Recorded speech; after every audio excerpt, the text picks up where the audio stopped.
and Anna.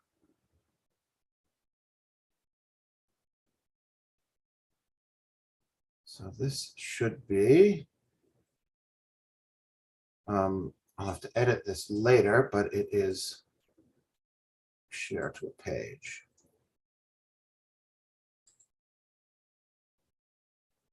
Report on the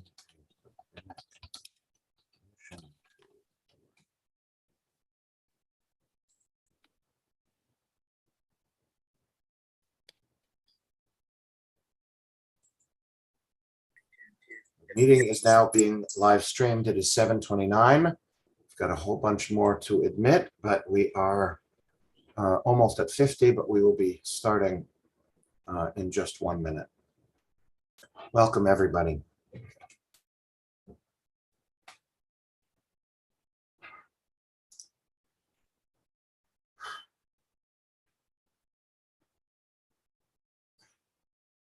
Baruch atah Adonai Eloheinu melech haolam asher kiddushanu b'mitzvotav v'tzivanu la'asok b'tzarkei tzibor. Blessed are you, eternal our God, who commands us to respond to the needs of the world around us. Friends, I'm Rabbi Michael Feshbach. The background behind me is our historic congregation, the beautiful and really stunningly, spectacularly sacred sense of the Hebrew congregation of St. Thomas. I want to take a moment at the very beginning of my remarks tonight to thank my congregation for its really quite unanimous and enthusiastic support. It's subsidizing this mission. It's sending me to Poland. It was a difficult time to be away, but it was a very important trip to go on. So to Marilyn, our president, to our board members who are on, really, truly, thank you all. And we were able to bring supplies from St. Thomas, donations from St. Thomas, and engage in what was an important and very powerful trip. I am going to share the screen and take you through a pictorial representation. Julie, if you can please try to continue to admit people as they come in. I see people from my Buffalo congregation, my Maryland congregation, my current congregation here, which sponsored this trip. And again, thank you.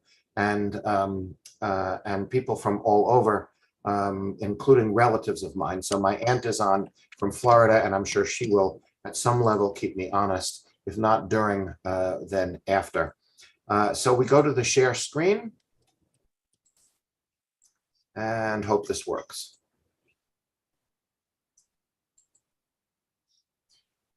I said earlier that I was going to, okay, can you see this? Can somebody give me a thumbs up? It's little blue mountains to show that there's images. Thumbnails. Yeah, thumbnails, Yeah. no pictures.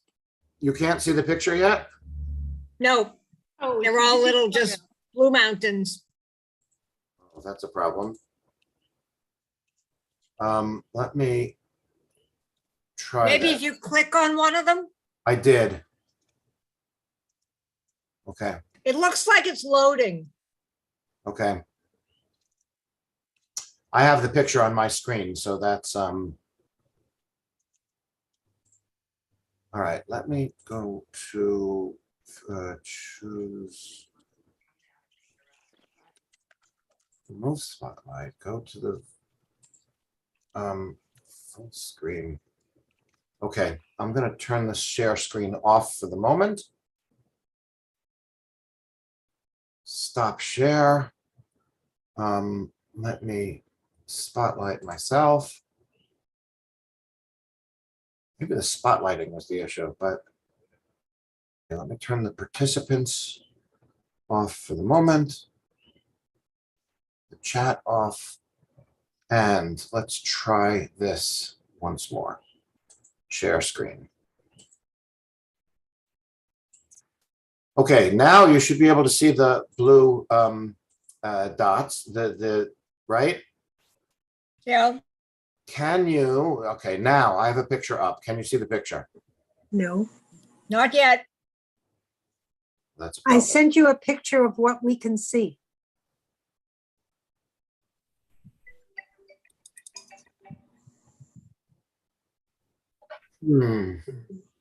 Okay, let me try it a different way. Maybe you have a gray line where it says Hebrew Congregation of St. Thomas, but you don't have a gray line where it says pictures.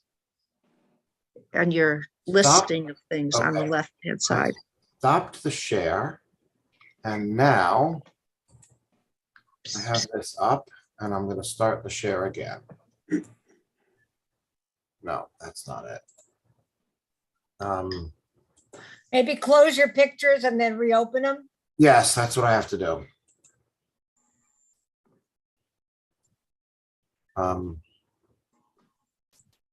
That's not what I want to. I want to open the pictures, leave that open. Oh, no, I didn't mean to close that. Okay, that needs to be full screen. Full screen. Now I need to exit and go to the Zoom meeting. Not a new one, but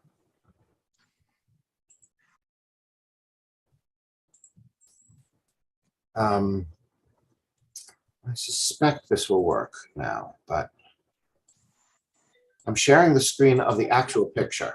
Can you see it now? Yes. Yes. There we go. Okay. All right, let me admit you all. And I admit it. Oh, wait, where'd it go? What happened?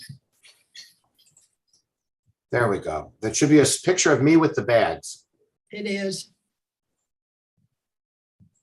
I need to move that a little in order to minimize everything else. That's all we see. Okay, the picture of me with the bags, right? Yes, we Yes. see that. Excellent. Okay. This is my backyard. But more importantly, two of these bags came from Carol Rich. Some of the medical supplies that I have my hand on came from Dr. Jeffrey Chase. The other bag was one of the duffels I brought. And some of the medicine on the side came from Dr. Pomerantz. This was part of what I brought with me to Poland. We wrote on the bag supplies for Ukrainian refugees in English, German, because I was passing through Germany, and Polish. This was my arrival in Krakow. I got there a little before everyone else did. So, or before the group did. So I was walking around Old Town and Julie directed me to a pierogi place. Now there's a reason why I'm sharing this with you. We went into the pierogi place, or I did, and ordered a really terrific, this was the best pierogi and the best borscht that I have ever had. But that's not the reason I'm showing this to you. This is the reason I'm showing it to you. The first item on the menu said Ruski. And what happened to the word Ruski? It's blacked out. They blacked it out and wrote the word Ukrainian on top of it. So I'm now crossing from where the pierogi place is into Old Town of Krakow. And I'm walking around Old Town of Krakow, which I have never been to before. I do see these brightly yellow colored umbrellas, and I'm wondering. So I approach them. And then on a Sunday afternoon, I see all these flags. So I go a little closer and I come before this demonstration. This is right before the official part of our trip begins. So here, and now, oh, I need to do this.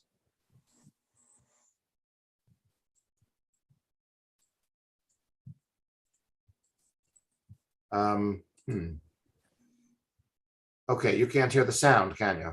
No, no. I can't either. Wonder what happened to the sound.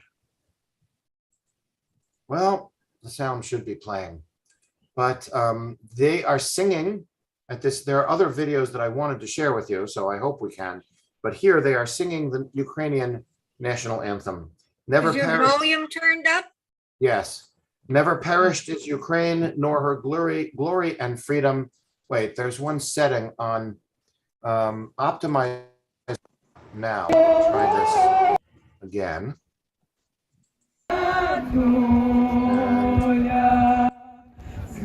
Nope, nothing. Okay. Don't get it. Yeah, we hear it. It's working. We hear it. That's fascinating because I don't.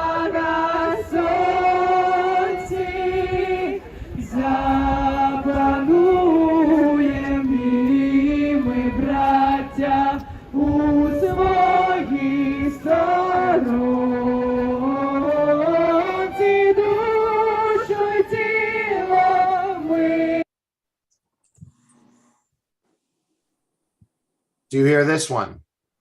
Not yet. Now? Yes.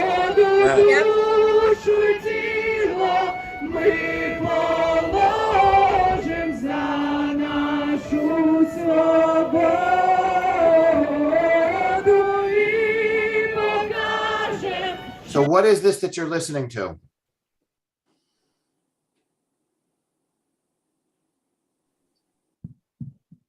This is the Ukrainian national anthem. And the words are, you can hear me, right? Yes. Yeah. Yes. Never perished is Ukraine, nor her glory and freedom. Still upon us, young brethren, fate shall smile. Our enemies shall vanish like dew in the sun. We too shall rule in our beloved country. The chorus, soul and body shall we lay down for our freedom and show that we are brethren of the Cossack nation. It's hard for me to say that, but hey, hey, dearest brothers, onward take to battle. Hey, hey, time to rise, time to gain freedom. And then in English. Sky. This doesn't mean close the sky. NATO, only close the skies. over Ukraine. Don't be afraid. When you save Ukraine, Ukraine save all world. Thank you very much, everyone who is here. Bardzo dziękujemy każdemu z was, kto jesteście tutaj. Dziękujemy za każdą pomoc dla України. So that was just something I came across while walking around in Old Town in Krakow. We'll talk about, and this, you don't really need to hear the music to this, but this is unrelated to the rest of my trip.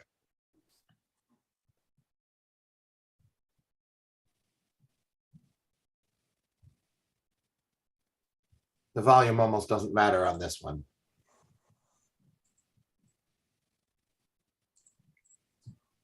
So as we're walking around, I came across, this is something called Market Square in Old Town Krakow. What in the hell is the black thing?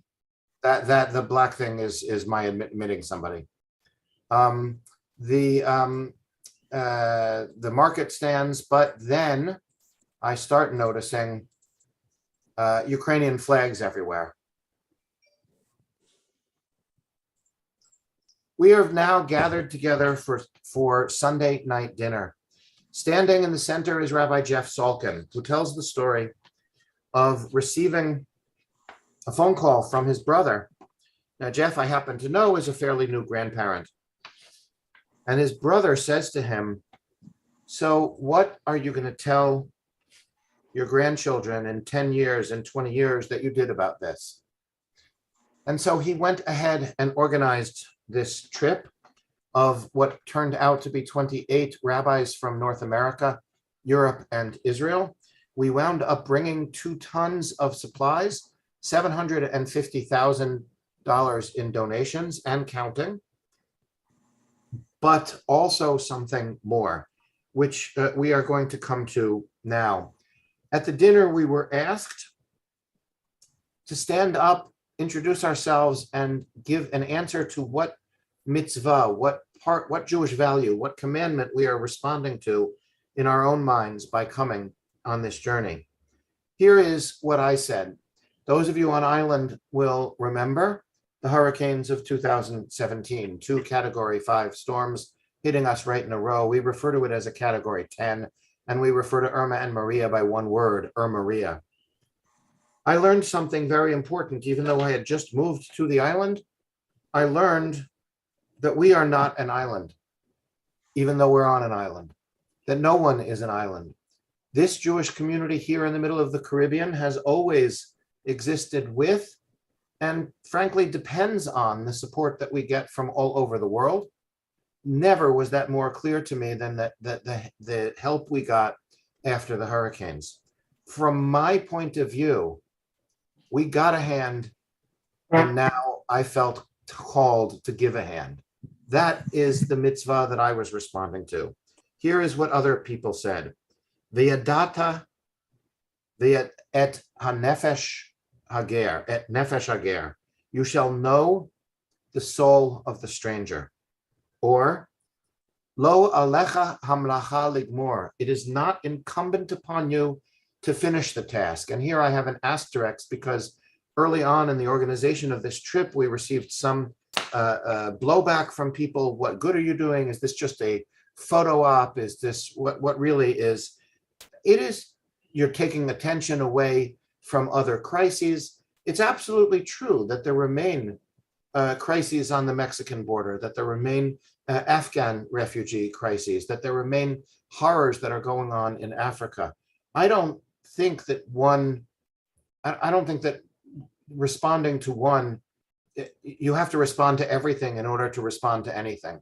And so I was comforted by this. V'lo alecha hamlacha ligmor. It is not incumbent upon you to finish the task, but neither are you free to desist from it. Somebody else said, Al ta'amod al dam re'echa. Do not stand idly by your brother's blood. Ve'ahavta l're'echa kamocha. You shall love your neighbor, and in this global world, we are all neighbors. You shall love your neighbor as yourself. Or very powerfully, edim tihiyu. You shall be witnesses, and I feel that very strongly. It's Pesach, so Rabbi Salkin himself said, "V'higadata levincha." You shall tell it to your children. B'chol dor vador. In every generation, each one of us must experience the story of Passover and how powerful that is at this time as we watch people on an exodus, people looking for freedom and liberation, and people in not bondage, but in, bombed out. And Bikor Cholim, visiting the sick, visiting those in distress. A Rabbi, Richard Levy, had said once, we should read the news as if it is God calling to us.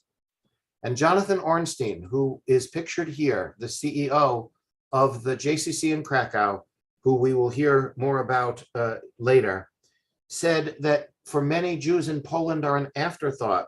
And for me, I must confess, I think Poland, I think death. People think Poland, the Shoah, the Holocaust, or 1,000 years of history. But he wanted to tell us and share with us a story of renewal of Jewish life, that is a story that should be known also. Krakow, he pointed out, is 2.5 hours from the border. We went to the border, and I'll show you those pictures in a few moments. You could be in Krakow and not think the war was real, but lives are changing. They made two decisions. Now, the JCC of Krakow, I will tell you a little bit more about this later, but it was founded, of all things, by Prince Charles. It was really dedicated at first to helping Holocaust survivors, aging Holocaust survivors. Only under the odd circumstances of Krakow has Jewish life begun to experience a revival. So it had morphed its mission into nurturing a Jewish revival in Krakow. But when the war began, they made two decisions. One, help Ukraine, and two, make no differentiation between Jews and non-Jews. We will come back to that, but he has been working 28 hours a day, 8 days a week since the war started. He also said, we are not just a Jewish community, and we're not just a Jewish community in Poland. We are the Jewish community next to Auschwitz.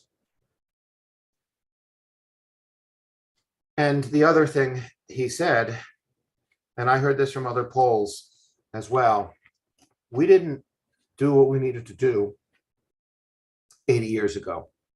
It's time for us to do it now. Afterwards, I went back into Old Town that night, but now we are in the beginning of our introduction the next day. This is the dividing line between what was Krakow and what was originally a separate city, but was absorbed into Krakow and the Jewish quarter. We're turning now into the Jewish quarter. And here, if you can see the words, there is a project of finding Jewish homes and sort of sponsoring a mezuzah for them. Now, Poland has a very, if you were to put the relationship status between Poland and Jews in a Facebook page, the relationship status would read, "It's complicated." And what you're about to see just was stunning. Now, I had read about this 20 years ago in the New York Times, but I had sort of forgotten about it. But Poland in general, and Krakow in particular, has a kind of fetishistic relationship with its Jews. Maybe Krakow came back into prominence with the appearance of Schindler's List. And remember that the Schindler's factory was in Krakow. But here you have a community, a Jewish quarter that is being revived with Jewish restaurants, Jewish theater, synagogues open for visits, a Jewish bookstore. You'll see these pictures in a second, and practically no Jews. There are 160 or so Jews officially registered with the communities, but almost over 1,000 now are rediscovering Jewish roots and connecting through the Jewish community center, not through synagogues. This is in Krakow, you have the largest Jewish cultural festival annually in the world by non-Jews for non-Jews. These are two European rabbis. Pictured here is Miriam Klimova, who you will hear from if the audio works, you'll hear from a little bit later. She is from Lviv. Her first language is Ukrainian. She encountered Reform Judaism in Moscow. She speaks Russian. She went to university in Poland. She speaks Polish. She made Aliyah. She is an Israeli rabbinical student in the Reform Movement's Hebrew Union College in Jerusalem. And she has a congregation of Russian speakers in the city of Haifa. She's a remarkable young woman. You'll hear more about her and even from her later. This is a little bit of the Jewish quarter of Krakow. It's just unbelievable. I mean, remember, almost no Jews. To those of you from Temple Shalom, that is the head of Darryl Crystal, pictured down below, who grew up at Temple Shalom, of one of the major leading interim rabbis in the Reform movement right now. So here is, you can see the Jewish star in the old Jewish quarter. There are klezmer bands that are non-Jews. This is a klezmer house. The old Jewish quarter has been restored with the menorah there. This is a memorial to the martyrdom of 65,000 Polish citizens of Jewish nationality from Krakow. Before the war, by the way, Krakow had 75,000 Jews in a population of like 200 and some thousand, or it might have been a little bit more. That might be just the center of Krakow. But whatever the numbers, Krakow was 1/3 Jewish before the war. Hotel Rubinstein, that is named after Helena Rubinstein, who was born in Krakow. This is one of the synagogues as we approach the Ark. A bunch of sleepy rabbis here. This is an Israeli rabbi, also of Russian origin, who is newly ordained. She's brought many groups of Israelis to Poland. She said this is the first time she's ever come to Poland, not taking a trip to Auschwitz, but coming here to help other people. This man, the caretaker of the synagogue, is the son of one of those saved by Schindler. This is a very old historic cemetery. And here, Rabbi Moshe Isserlis is buried, one of the leading figures in Ashkenazic Jewry in the 1600s in the 17th century. You can see a Jewish cafe here, very few Jews. The old synagogue. Moshe Isserlis, known as the Rema. You can see a building with a place for a mezuzah on it. A revival of Jewish life you see a little bit here. We're now outside the JCC, but I want to show you something else first. Many of you on this call are members of various Reformed congregations. This congregation that you are looking at now was built in the 1860s as a Reformed synagogue. I knew this once, but Reformed Judaism was founded in Germany, and its first exports were to the East. This was a Reformed synagogue. It's not functioning as a synagogue right now. This was a Reformed synagogue from the 1860s until World War II.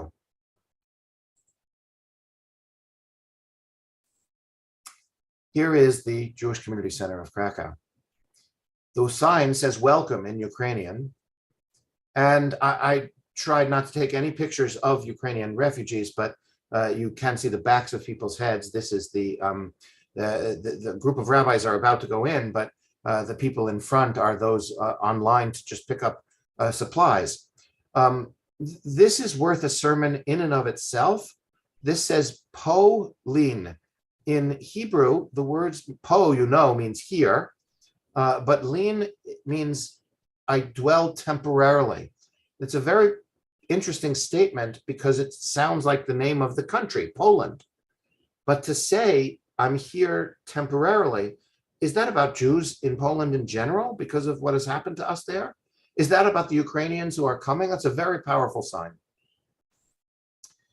This woman is a Holocaust survivor from Krakow, has been in Krakow her entire life. She told us an amazing story that was not sitting next to Jonathan Ornstein, who translated for her when needed. But amongst other things, she is a professor of constitutional law and a professor of Oriental philology. Brilliant woman. She is in her 90s. This is a sheet of paper I will share with you again later. This is the beginning of a list of what the JCC of Krakow is doing now and why I was so impressed with them. This is Greg Marks of Philadelphia, not too far from the Jersey Shore, presenting one of those checks is for $110,000. It was not from one, that actually was from one donor, but there were other synagogues that gave checks like that. My check was a little bit smaller. We've now, as a congregation, donated $3,600 to the JCC of Krakow. I welcome contributions to my discretionary fund here to increase that. If you want this done in the name of the Hebrew Congregation of St. Thomas or the Jewish Community of the Virgin Islands or the Community of the Virgin Islands, that would be one way to do it. So those are two pictures of my handing that check over. This is outside, but here we are. Carol, somewhere on the bottom there, I think, are the two bags you gave. Towards the top, actually, that one may be one of the duffel bags I brought towards the top. This was part of the... Awesome. This was part of the donations that we brought from our delegation. And actually, you need to thank Rob for those. Well, he's the one that ran around buying the supplies. Here's a little aside from Rob. I saw a lot of sports teams on these were on the bargain racket at Kmart, and I bought a lot of things. So I think you're going to see a bunch of Ranger fans. I picked ice hockey types of things. So I think there's a bunch of Ranger fans, but no Jets. No Jets. Okay. So when people go through and take those clothes, we'll. So this was just an awesome experience. This was the name of our group. Hineni means here I am. And it was organized by J Squared, which is a new travel agency based in Israel, run by Don Gore, Rabbi Don Gore, and Guy Milo, that came out of what used to be called Da'at. Here's the outside of the Jewish Community Center with Ukrainian flag on it. Just walking around the Jewish Quarter. This woman was just featured in the New York Times. Her name is Nastya. I'll tell you a little bit about her.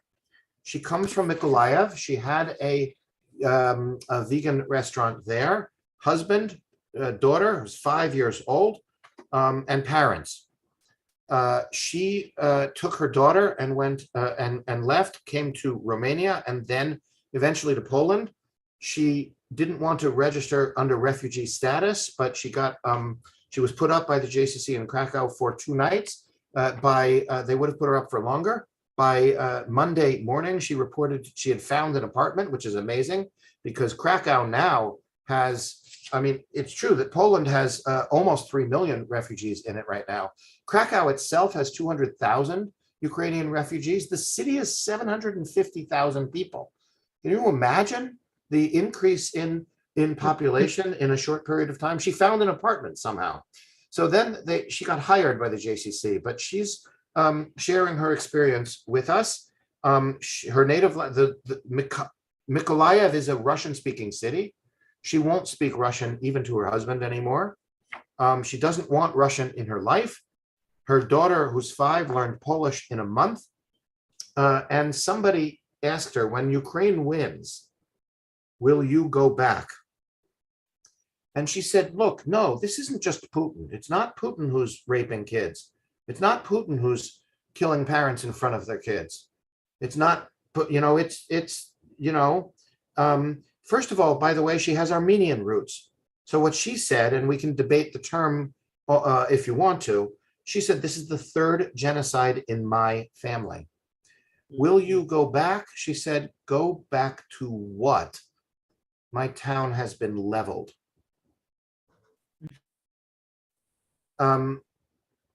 She's pretty angry. I think that's an appropriate reaction, frankly. But she was one of the first Ukrainian refugees that we met with. She doesn't consider herself a refugee. She says, no, I didn't register for that status. I can handle it. And one way of getting out of Ukraine is if you know somebody. So she got tickets for her parents. And in between the time we met her and the time that there was an article about her in the New York Times, her parents had just taken a train.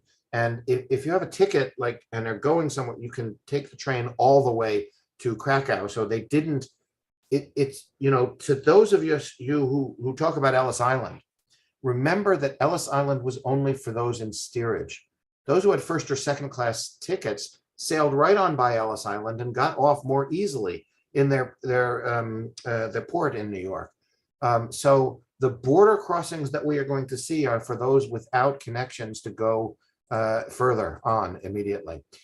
From the JCC, we walked to a call center that is fields calls from within Poland, but also from Ukraine about what people can do. There are some beds there that people can stay temporarily, but it's not primarily for housing. This is the person who runs. It's an interfaith effort, and you can see the words call center down below. These are not refugees, these are volunteers. And so I was allowed to take that picture. We are heading to the border. It is now Tuesday morning. You can see that we're going to the border not that far from Lviv in Poland. And here you can see as it's moving. This is the town of Shemesh. I'm not quite sure to this day how to spell it, but I think I got the pronunciation correct. This is a town that was also about a 1/3 Jewish. And I guess, you know, I didn't put 2 and 2 together. My aunt will probably scold me for this because I didn't really realize this, but this is like the heart of Galicia. This is like where most of my family is from. We have some Litvaks, which is a little bit in a different direction, and Lithuania, but in our roots. But this Ukrainian-Polish border here, this is Galicia. This is the town of Shemesh, and of course we had the obligatory meeting. If we were coming in there, we had to meet with some of the town officials. I don't know that this added that much, except that they know we were there, and helping out as refugees, but helping out the refugees as a Jewish group. They have a remnant of a hint of the Jewish life that was there. That is how you spell Shemesh. Of all things, it ends with an L. But this is the first humanitarian center that we went to. We had to wear these orange vests saying we were from the JCC in Krakow. And we are about to go in, and amongst other things, you will see,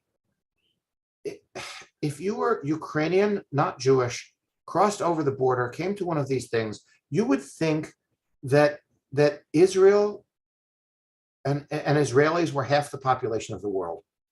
I take this with great pride and just Zionist fervor here of how many Israeli and also general Jewish aid agencies there are, as you will see in a second.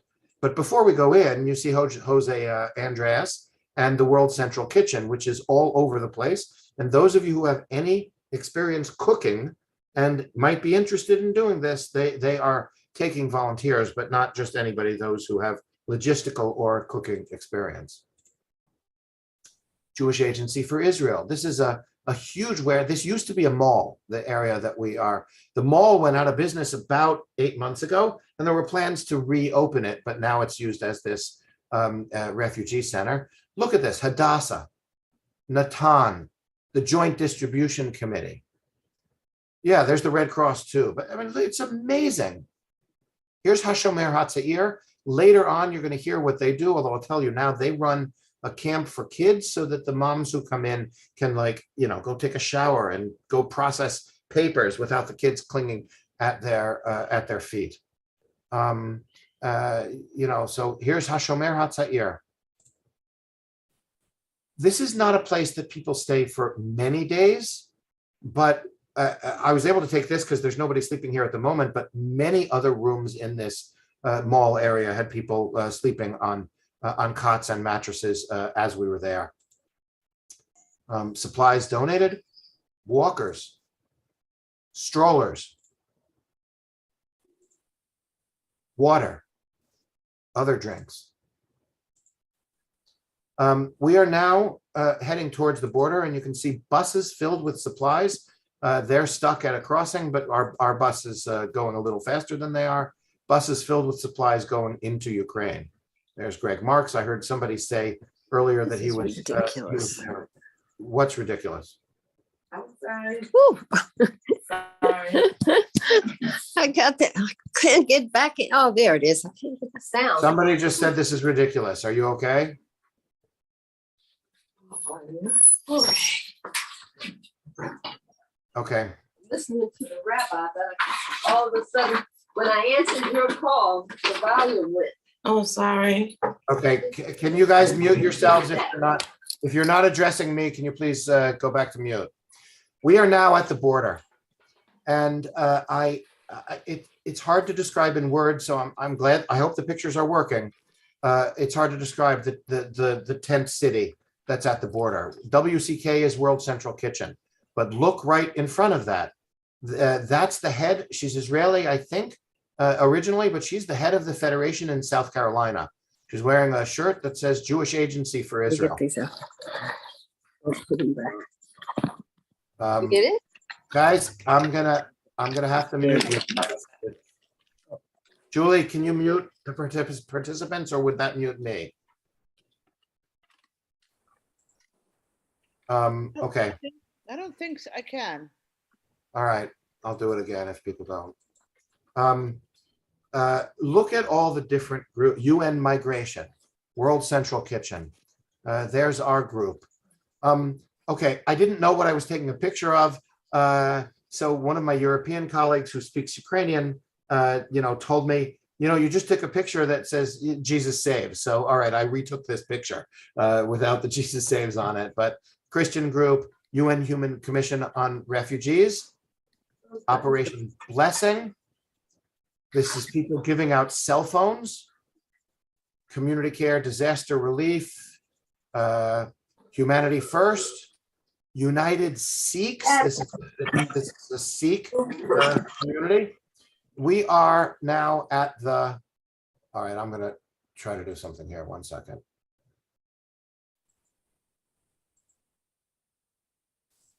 We are now at the border, and you will be able to see to Ukraine from here. This is Ukraine.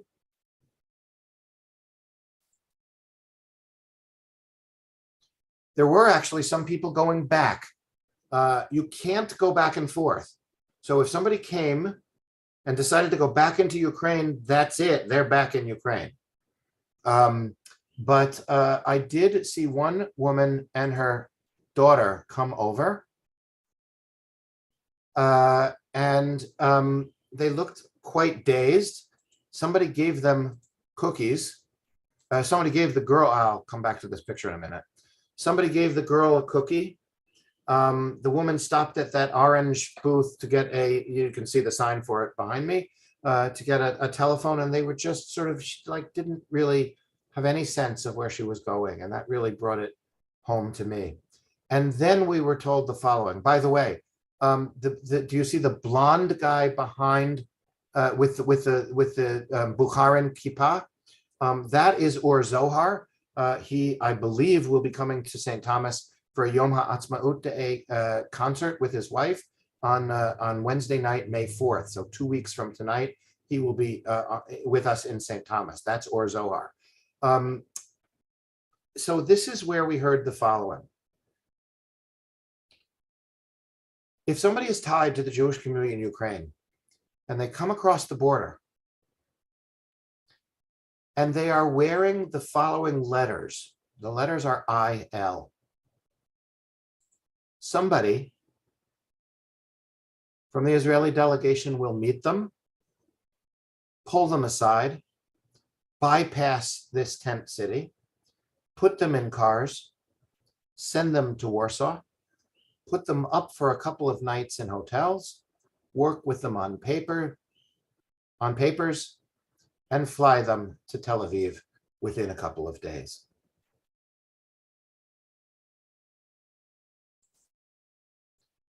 This is one of the first refugee crises in Jewish history where Jewish refugees have had a place to go.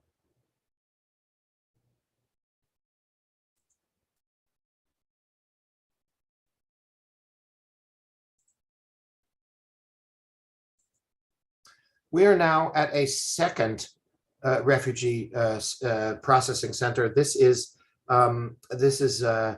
connected to a different border crossing. I asked sort of what is the difference between the one that we were at earlier in the morning and then the border crossing. It just is connected to a different border crossing.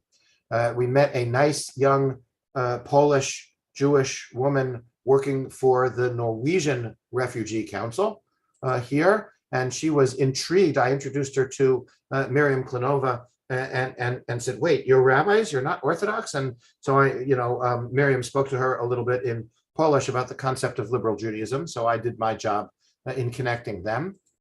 But here's the joint, Jewish agency, medical checks, back on the bus. So it is now Tuesday night, and we are in a hotel near Shemesh.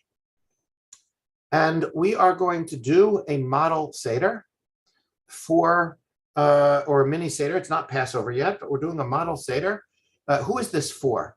Well, you're going to hear who it's for, but partly it is, the volunteers who come. A lot of them sleep in their cars. A lot of them pitch tents and sleep in tents. We wanted to give a nice meal, a nice evening to the volunteers.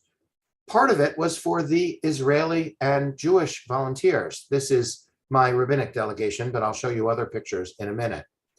But I see somebody put something in the chat. 1 second.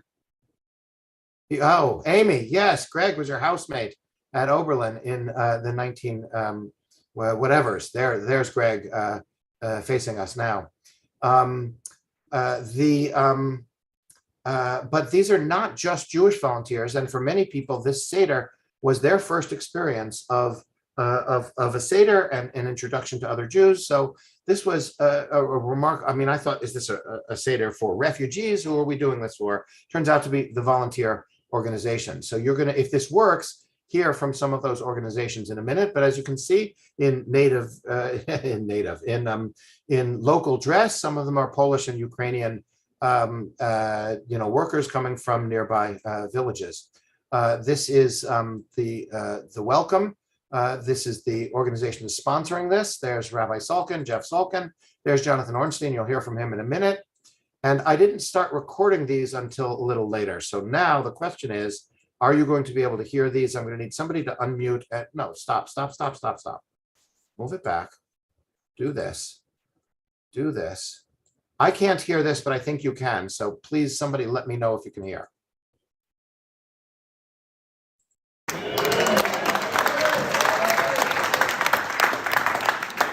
Yes.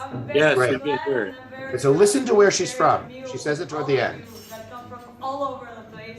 It's beautiful that the community has come together for this. And speaking historically, this is a place very important for our community. So I'm very glad to be changing for once what is happening now here. We are Cadena from the Mexican community, and we are humanitarian aid in disasters and crises. So, hello, everyone. Did you catch it? Where is she from? Mexico. That is a Mexican Jewish aid group. Okay, let me my camera work is not that good here, but I will get the sound going in a second. I have to do this each time for the sound. And go. I'm a clinical social worker and working here representing Natan from Israel.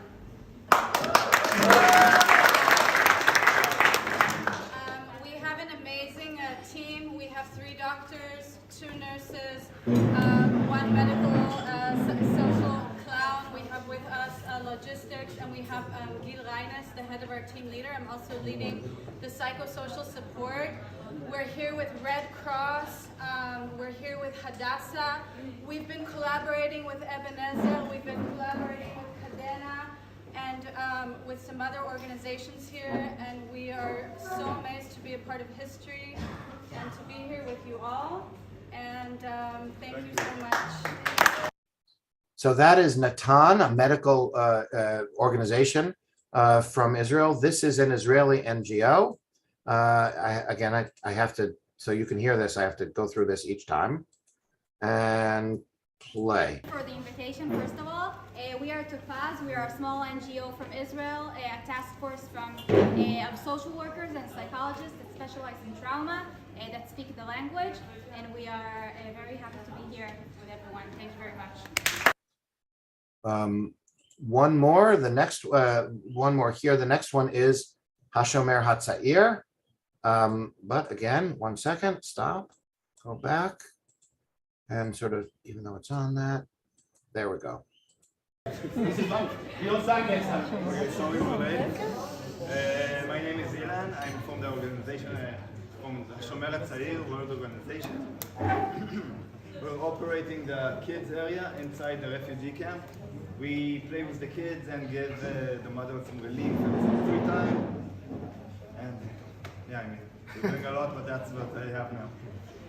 Next, I believe you're going to hear from the remarkable Jonathan Ornstein. We're almost at the done with the pictorial part of this for tonight, but hopefully you can hear this. CEO of the Jewish Community Center in Krakow, co-host of this evening. It's been a great pleasure to work together with Natan. I also want to thank UJA Federation in New York that was instrumental in supporting this evening. I want to thank Anna Golinska, who put the evening together for us. Thank you, Anna. And,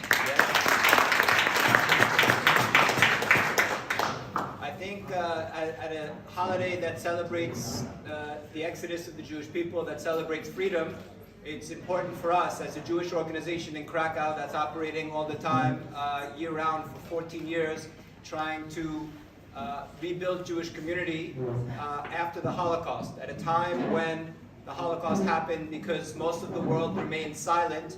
I think we see that the Jewish response, and so many Jewish organizations in this room and non-Jewish organizations, we understand from a Jewish point of view that the response to tragedy is never silence. And because the world was once silent The world once stood silent when we were the victims. We will never stand silent when others are the victims.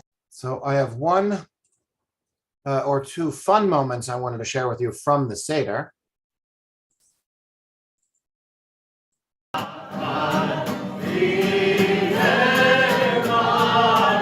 There's Miriam, but you'll hear more from her in just a second. I wanted to adopt her. There's Or Zohar. As I said, he'll be coming to St. Thomas. That's the Orthodox rabbi from the JCC in Krakow who came with us and was quite flexible about working with all these liberal rabbis. I'm going to skip this. Although this is part of Echad Miodea. But she starts here with Shlosha Asar, 13, and watch the hand signals and watch Miriam. We'll play this for a moment, and we're almost done with this part of the presentation. Echad Miodea, who knows one? And she starts with 13, but watch what she does for the 9 months of birth. Watch what she does for circumcision. Watch what she does for, some of the others. Just this is a fun interruption for a moment, and then we'll go back together. 13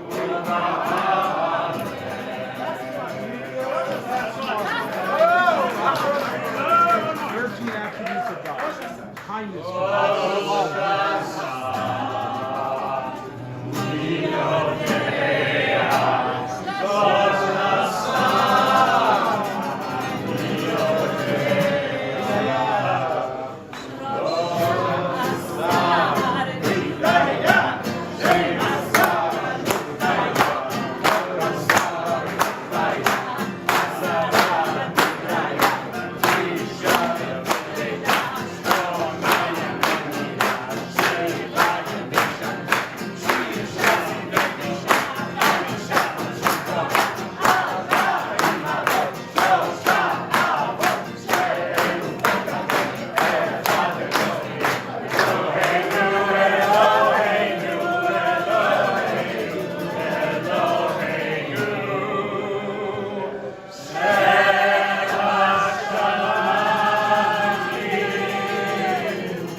I wouldn't say the trip was fun, but that part certainly was. Here was some of the Polish villagers in traditional outfits who had come, and this was certainly their first experience with a Seder. This is I don't remember why I took this picture, but the next morning, all of us trooped off to a testing site. And here is my negative antigen test. Marilyn, if you're on here, you can see my negative antigen test that I took before I got on the planes. And then I've taken several more since I returned to the Virgin Islands. I am now going to stop the share and come back together with all of you. There are a couple of other things that I wanted to share with you very quickly. First of all, what the Jewish community Center of Krakow is doing. If I can still find, I need to pull that up first. May have JCC Krakow. Okay, up.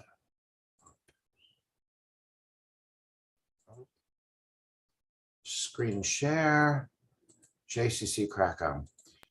Remember that 6 to 8 weeks ago, they were a community service organization that wasn't involved in the refugee world at all. They weren't they were a Jewish community center, right? Now, they are functioning 7 days a week, 12 hours a day, distribution point for food, medicine, hygienic supplies, toys, and clothing, including the 2 tons that we brought them. Between 300 to 500 Ukrainians a day come in to take what they need and are met by Ukrainian speakers. So far, 15,000 Ukrainians have received over 36 tons of supplies. They're sending truckloads of supplies to other refugee centers in Krakow, to the border, and to numerous points, including hospitals inside Ukraine. They are directly housing and feeding 230 Ukrainians, Jews and non-Jews, in hotel rooms and apartments in Krakow. We call and visit them regularly and help them with their daily needs, including cash. Over 3,000 hotel room nights have been provided, and that was already a week ago, so that's significantly more by now. They've outfitted and opened a mother and child safe space with a local partner. They've begun supporting Closet for Good Distribution Center, the largest center of its type in southern Poland. They're funding transport of 1,000 women and children over 12 days from Mariupol and Kramatorsk to Poland via Lviv. They've partnered with a local Ukrainian organization and are funding 12 full-time psychologists who are providing 1,400 hours a month of therapy in 5 locations in Krakow. They've opened a center, by the way, in the train station. They're working financially with and supporting a local evangelical Christian organization that brings supplies into Lviv for distribution across Ukraine and brings people out to Poland. By the way, I think the head of the call center we saw didn't look it per se, but I think he's Muslim. We provide transport for Ukrainians who are traveling onward via Poland to other countries. They're part of the Jewish Crisis Response Network set up and based in Warsaw. So I'm going to close this document, but screen sharing has stopped. But I am going to share a couple of other things. One is, I think these are open. Are you seeing this? Am I sharing the screen now or not? No. Okay, let me share the screen. Uh-oh, I minimized that. I have to maximize that and then share the screen. So how do I get back to Zoom? There. Okay, now share the screen. I think I know this after all this time. Here is the website of our congregation. Our congregation, the Hebrew Congregation of St. Thomas, is synagogue.vi. If you would like to make a contribution in the name of the Virgin Islands, in the name of our synagogue, to the Jewish Community Center of Krakow, you can do so. Just designate it. You go to donate and support. You can do so through our website or send a check, as some of you who are on this have done. And we will do this in the name of our congregation, but be very grateful to you for doing it. If, on the other hand, and let me know if this works, you want to, can you see this now with the Ukrainian flag? No. Sharing is paused. Resume share. Okay, well, why did that do that? Okay, now can you see it? With the Ukrainian flag? Nope. It's a blank screen. Well, it's actually a big gray block. Not to me, it's not. So we'll try that again. Okay, now back to Zoom. I think this will work. Share screen. This one. Share. Now. Yeah. Okay. This is the Ukraine Crisis Appeal of the Friends of the JCC Krakow.org. You could contribute directly to them. And on this site, you can find the thing that I was reading that had very small print. They update what they are doing for people here on their website. So this is Friends of JCC Krakow.org/Ukraine. The other organizations that I have highlighted, but it's too complicated to share all the screens. Can you make that bigger? What? Can you make that bigger? No. Okay. Can you type it into the chat? Yes. Let me do that.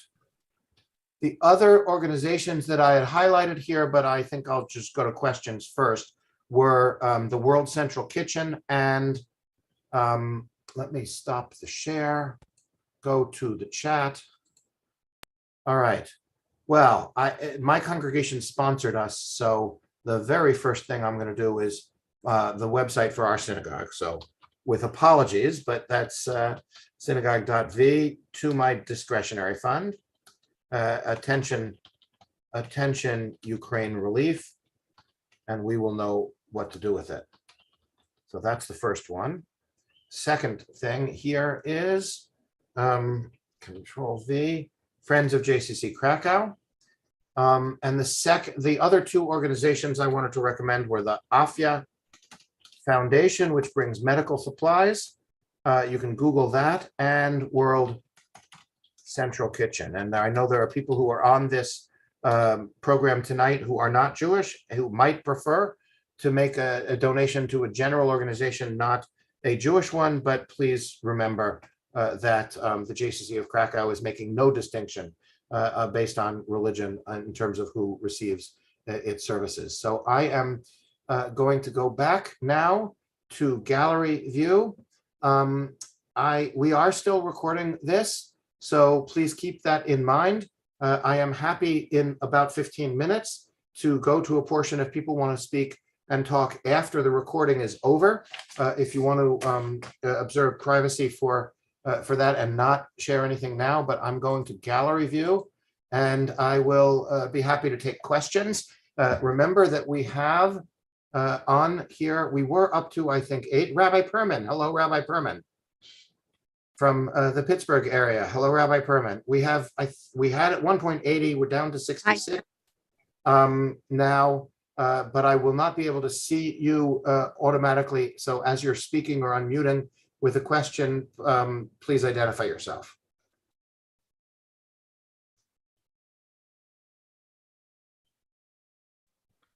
I want to thank you for doing this because I had considered going and decided it's not going to work for me. But I could ask you, could you name all of the 30 colleagues who went? But I won't do that. Oh, no, please you don't. You can email me or message me. Yeah, I just will say Jeff Salkin, Daryl Crystal, and Miriam Clono.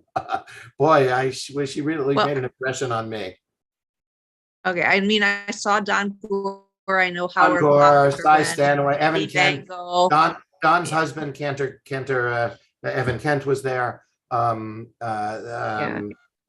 Or Zohar, I knew too. I could. Or Zohar was coming to us. A cantor named Nancy Castle was there. It was a remarkable group. Other comments? Thank you. Thanks, Rabbi Perman.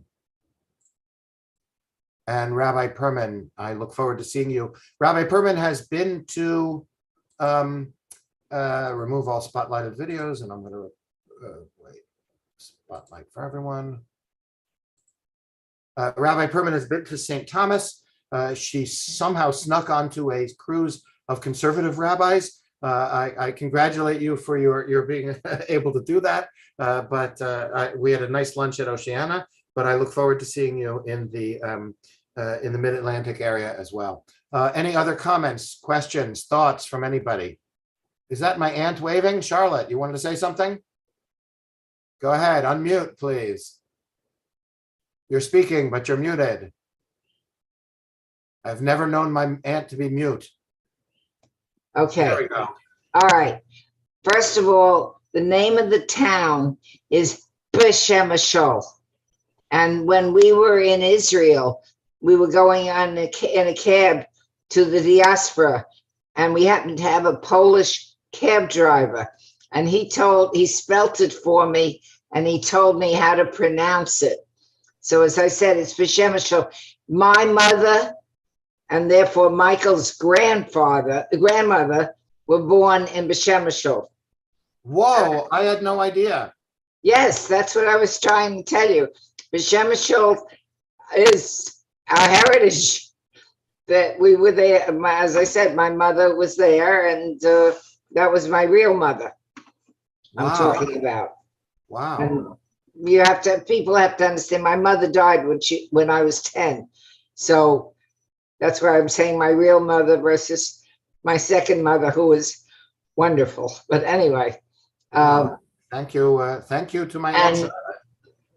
My father and Michael's grandfather, therefore, was born in Khatin, which is part of the Ukraine.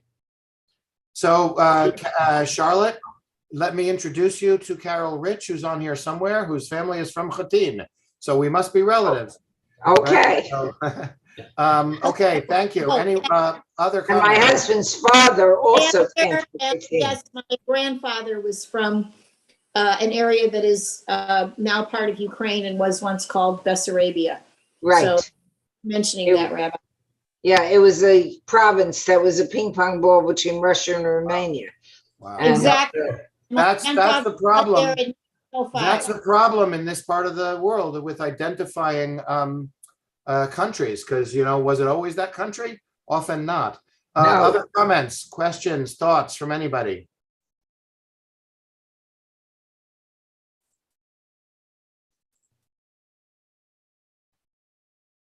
Well, Michael, I thank you for your service in going there and everything that you were able to bring back to show people.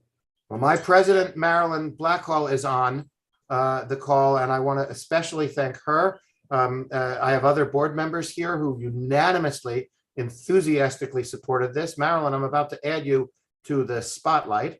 And Marilyn, a special thank you to you for your support. I mean, look, it was difficult. Like, this is the week before Pesach, and you didn't hesitate. And sometimes you do. I wanted to ask you a question about, can you describe some of the specific interactions you had with some of the people that came from the Ukraine? I mean, did you actually talk to them? Did you? Yeah, I mean, some of our colleagues gave out candy, which I was a little, I sort of, I'm trained to, like, you always ask the parents first, and like you saw the kids' faces light up. Some of them gave out tennis balls, which was a very big hit. Our experience directly with refugees was mediated. I mean, mostly we heard from, you know, I sort of surreptitious, this mother and daughter I spoke about. I kind of followed them like from a big distance for a while until I decided I was creeping myself out, much less her. And I stopped and let her fade into the crowd from there. But it's like, I just wanted to see what the process was like from somebody coming over at that point. We were specifically told not to take pictures, but some of the volunteers at the JCC were themselves refugees, including Nastia. So we spoke with them. You know, here's the, you know, I'll come back to, I heard President Zelensky say, oh yes, 98% of people will want to come back once it's safe to do so. I'm not so sure. That's not what I was hearing. These towns are not there anymore. The trauma is real. Some of these people are determined to make new lives. So, you know, the reconstruction of Ukraine, if Ukraine ever fends off Russia, is one project, but the helping people make new lives is another one. So I see our numbers are going down. I am delighted to still be with you. But here's what I'd like to do. Let me give one more chance for anyone to say anything publicly. Then I'm going to end the, Michael, this is Adrian Dudley, and on behalf of the Virgin Islands community, we are truly grateful that you, the synagogue, the Hebrew community, and you and all the rabbis took this upon yourselves as a project. We are so grateful, and thank you very, very much. And I'm glad we could do just a little bit to help, but we will do more. To those of you who don't know her, Adrian Dudley is one of the major, partner with Carol Rich, is one of our prominent attorneys on the island, is involved, I think, in vetting people for judicial appointments, if I recall that correctly. That's correct. I'm along with Carol, I'm delighted to call Adrian a friend. Yes. So thank you, Adrian. I'm going to end the public part and the live stream. So anybody that wants to say anything, I'm going to go back to gallery view, but then, so what anybody says at this point,